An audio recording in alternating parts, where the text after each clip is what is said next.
네, 오늘의 두 번째 키워드는 애플 결국 법정 보도록 하겠습니다.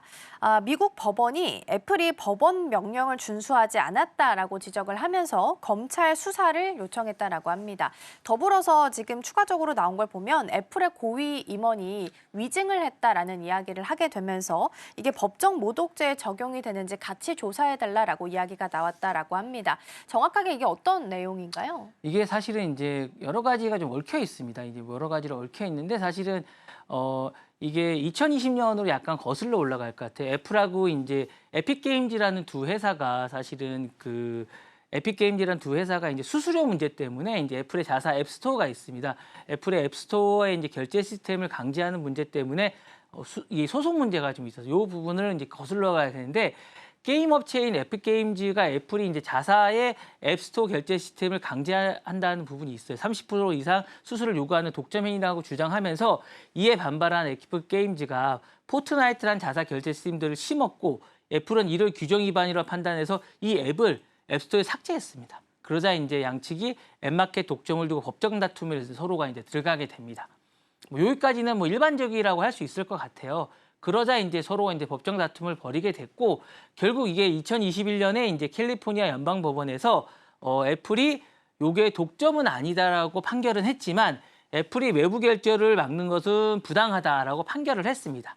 그래서 이제 외부 결제를 허용하라라고 얘기를 했는데 이 부분에 대해서 애플이 사실상 이제 뭐라 그럴까 그 기만을 하는 약간 행동을 했어요. 그래서 이 부분에 대해서 이제 법원이 의도적으로 위반했다라고 이야기하면서 애플과 고위 임원들이 아까 말씀하셨던 형사모욕죄에 해당한다라고 지금 판단하고 있는 겁니다. 그래서 3년간 애플이 그동안 2021년의 판결에 대해서 지나치게 복잡한 외부 링크 가이드를 제시했다 이렇게 얘기하고 요거 이제 기만하는 행위입니다. 그래서 요거랑 링크에 수수료를 요구하거나 링크 버프를 거부하는 등 사실상 우회하는 어떤 이런 행위들을 했다고 해서 이제 애플이 이렇게 가능하지는 않지만 어쨌든 어렵게 해서 에픽 게임즈가 들어오지 못하게 했다는 거죠. 이게 이제 어쨌든 기만을 했다라고 얘기해서 이제 법원이 자신의 판단을 쉽게 들어오지 못하게 해서 기만하는 행위를 해서 자신이 어쨌든 이 부분에 대해서 형사처벌을 하게 있다라고 해서 이제 애플이 법원 명령을 고의로 위반했다라고 판단을 하게 된 겁니다. 그래서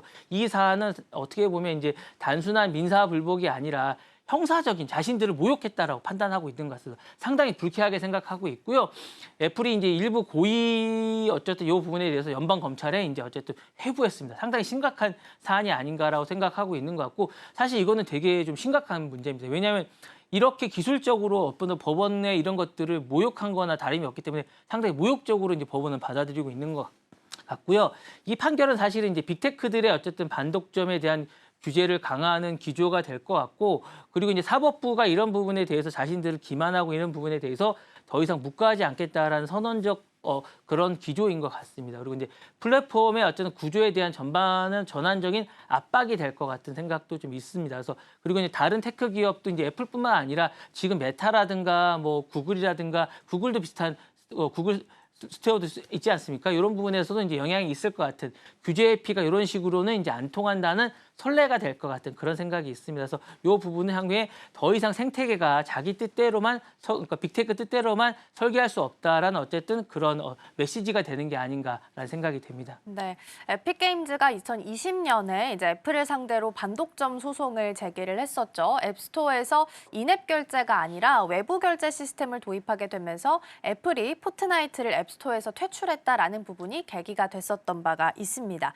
앞서서 말씀해주신 것처럼 자기 뜻대로 이제 할 수 없다라는 환경이 좀 만들어지고 있는 것 같아요. 그래서 반독점 규제가 점점 강화가 되고 있는 흐름인데 이 안에서 앱스토어 정책은 어떻게 좀 변화를 맞게 될까요? 그러니까 이제 이렇게 말씀하신 대로 자신의 왕국이라고 해서 자신의 뜻대로 할 수 없다라는 게 이제 이 메시지의 핵심인 것 같아서 자신이 만든 생태계 안에서 룰을 정할 수 없다. 왜냐하면 우린 같이 살아가는 공동체이기 때문에 거기서 어쨌든 많은 사람이 돈을 지불하는데 이 돈을 지불하는 행위에 대해서는 정당히 받을 권리가 있다라고 이제 법원이 판단한 것입니다. 그래서 앱스토어는 공공성이라든가 경쟁 원칙을 따를 의무가 있다라고 분명히 얘기한 것입니다. 아주 상당히 의미가 있다고 저는 보는데요.